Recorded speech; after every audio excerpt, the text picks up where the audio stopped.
नमस्कार। आज हम बात करने वाले हैं कि गैर मजरूआ ज़मीन क्या होता है।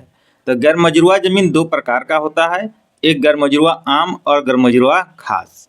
गैर मजरूआ आम का मतलब हुआ वैसा ज़मीन जो सभी लोगों के लिए वो उपयुक्त हो, सभी लोग उसका उपयोग कर सके, सभी लोग उसका प्रयोग कर सके। जैसे आपका सड़क का ज़मीन, जैसे कब्रिस्तान, जैसे शमशान, चरागाह, ये सभी ज़मीनें जो है गैरमजरूआ आम। आम का मतलब है होता है कि वो सभी के लिए है, सभी के लिए। तो हम लोग ये समझे कि गैरमजरूआ आम ज़मीन जो है उस आपका सभी के लिए उपयोग किए जाने वाला ज़मीन है और वह सरकारी ज़मीन होता है, उसको कोई खरीद बिक्री नहीं कर सकता है। दूसरा जो ज़मीन है जिसका गैरमजरूआ खास। गैरमजरूआ खास का मतलब हुआ कि वैसा ज़मीन जो जमींदार या उसके उत्तराधिकारियों के कब्जे में तो था, और उनके कब्जे में जब था वो लोग किसानों को या रैयतों को दे देते थे उस पर ज़मीन पर जोत बोने के लिए या उसकी रखवाली करने के लिए, लेकिन वो जो किसान है उस पर उसका अधिकार नहीं था।